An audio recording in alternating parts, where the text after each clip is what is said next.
lama. Keduanya bekerja sama untuk menciptakan harmoni dalam tubuh kita. Kemudian, bagaimana sih komunikasi antar sel dan organ itu membantu menjaga stabilitas tubuh kita? Caranya, komunikasi itu memastikan bahwa semua sel dan organ itu berfungsi secara terkoordinasi sehingga tubuh kita itu dapat merespons perubahan lingkungan dengan cepat dan efisien demi menjaga homeostasis. Jadi, bayangkan sebuah orkestra simfoni yang memainkan nada-nada indah. Nah, setiap instrumen itu memiliki peran penting, tetapi biola utama dan piano seringkali menjadi sorotan karena kemampuannya menciptakan melodi utama. Dalam tubuh kita, sistem saraf dan sistem endokrin adalah seperti biola utama dan piano ini. Mereka itu bertanggung jawab atas komunikasi antar sel dan organ untuk menjaga homeostasis. Lalu, untuk analogi orkestra simfoninya begini. Jadi, pada sistem saraf seperti biola utama, sistem saraf itu menghasilkan respon cepat melalui sinyal listrik dan neurotransmitter jarak dekat. Nah, pada sistem endokrin seperti piano, sistem endokrin itu menghasilkan respon lambat tetapi tahan lama melalui hormon jarak jauh.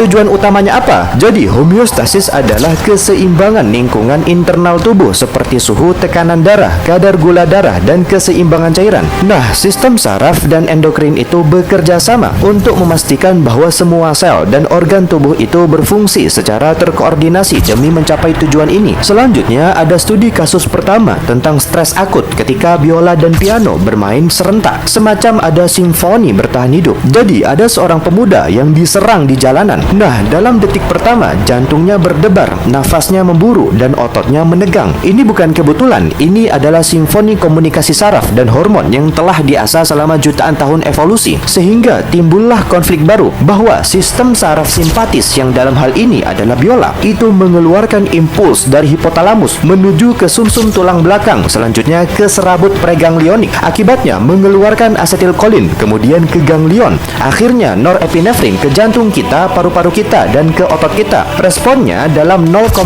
detik menghasilkan takikardia, bronkodilatasi, dan glikogenolisis. Lalu, sistem endokrin yang dalam hal ini adalah piano, itu hipotalamus melepas CRH. Akibatnya hipofisis melepaskan ACTH sehingga korteks adrenal itu melepas kortisol dalam 3-5 menit. Nah, efek bertahannya itu berjam-jam hingga berhari-hari. Gluconeogenesis, imunosupresi, dan fokus mental. Hasil akhirnya, tanpa koordinasi ini, manusia purba sudah punah. Solusinya apa? Setelah ancaman berlalu, sistem parasimpatis itu mengaktifkan rem yang menghasilkan bradikardia, salivasi, dan pencernaan. Kortisol itu menurunkan CRH atau ACTH via umpan balik negatif sehingga homeostasis pulih dalam 30-60 menit. Nilai tambah dan insight kita semakin banyak, teman-teman. Ilmu kita semakin luas bahwa